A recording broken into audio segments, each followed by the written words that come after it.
Bismillahirrahmanirrahim. Assalamualaikum warahmatullahi wabarakatuh. Perkenalkan, saya Faisal Triahimsa dengan nomor induk mahasiswa 2410600509.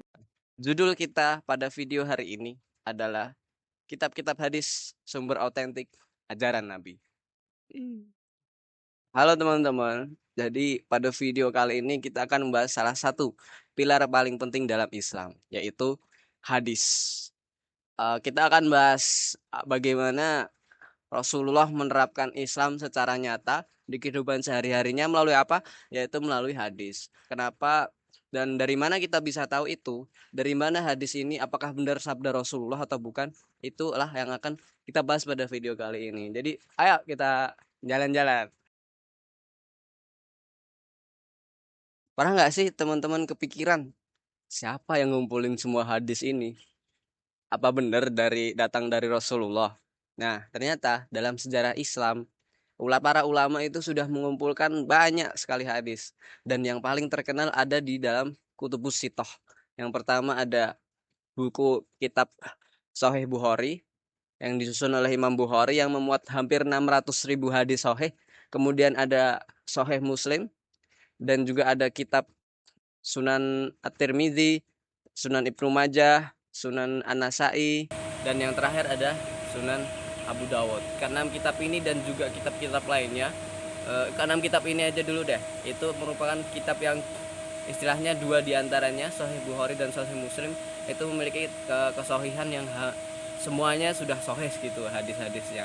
Nah, keenam kitab ini juga penting buat kita karena dari situ kita tahu bagaimana Nabi menjalankan Islam di kehidupan nyata. Mengapa penting untuk menyampaikan dan menjaga hadis?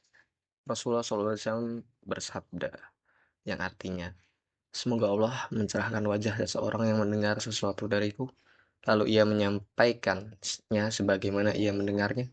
Bisa jadi orang yang disampaikan kepadanya lebih memahami daripada orang yang mendengarnya langsung. Hadis riwayat Abu Dawud, Tirmizi, dan Ahmad. Hadis ini adalah motivasi besar bagi para ulama dalam meriwayatkan hadis dengan akurat dan penuh amanah. Karena bagaimanapun juga hadis ini bukan sembarang hadis, tapi ini merupakan tugas, bukan sekedar tugas, amanah besar dari Rasulullah. Namun kadang-kadang kita lupa, kitab-kitab hadis itu bukan turun dari langit kayak Al-Quran, tapi ia berada dalam bentuk buku di mana para ulama harus berkelana ke banyak kota, banyak negeri, hanya untuk memverifikasi sebuah hadis. Imam Bukhari misalnya, mengunjungi lebih dari 40 kota. Mereka meneliti dengan teliti, apakah perawi ini jujur, apakah sanadnya tersambung, apakah isi hadisnya selaras dengan prinsip Islam. Bahkan kalau seorang perawi pernah berdusta dalam urusan dunia, maka hadis darinya bisa ditolak meskipun dia muslim.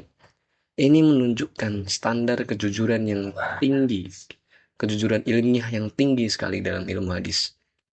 Maka saat membaca hadis ini hari ini, itu adalah hasil kerja keras dan luar biasa dari para ulama untuk menjaga warisan Nabi untuk kita semua.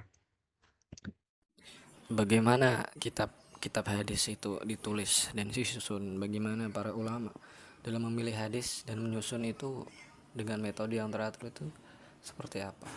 Nah, diantaranya ada Imam Bukhari yang menyusun kitabnya berdasarkan bab-bab fikih seperti bab sholat, bab zakat, haji, dan lain-lain. Atau Imam Muslim yang lebih fokus ke pengelompokan sanad, di mana satu hadis bisa disampaikan dengan beberapa jalur dan semuanya ditampilkan secara lengkap. Ini menunjukkan bahwa kitab hadis itu bukan cuman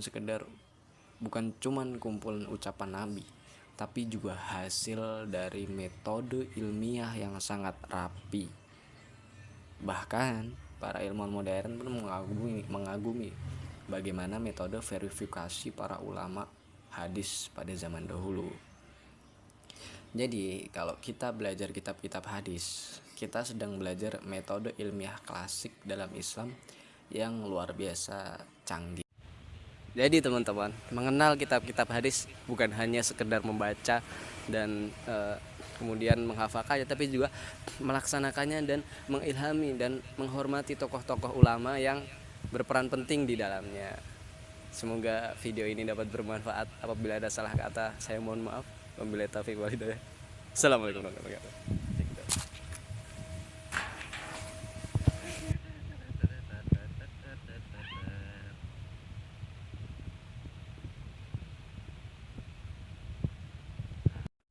Dari Zaid bin Thabit radhiyallahu anhu, dia berkata, aku pernah mendengar Rasulullah Shallallahu alaihi wasallam bersabda, nadarallahu mra'an sami'a minna haditsan fahafidhuhu wa fi lafzin fawa'aha wa hafidhuha hatta yuballighuhu farubba hamili fikhin ila man huwa afqahu minhu wa rubba hamili fikhin laisa bifaqihin. Semoga Allah mencerahkan, mengelokkan rupa orang yang mendengar hadis dariku, lalu dia menghafalnya dalam lafaz riwayat lain, lalu dia memahami dan menghafalnya, hingga kemudian dia menyampaikannya kepada orang lain.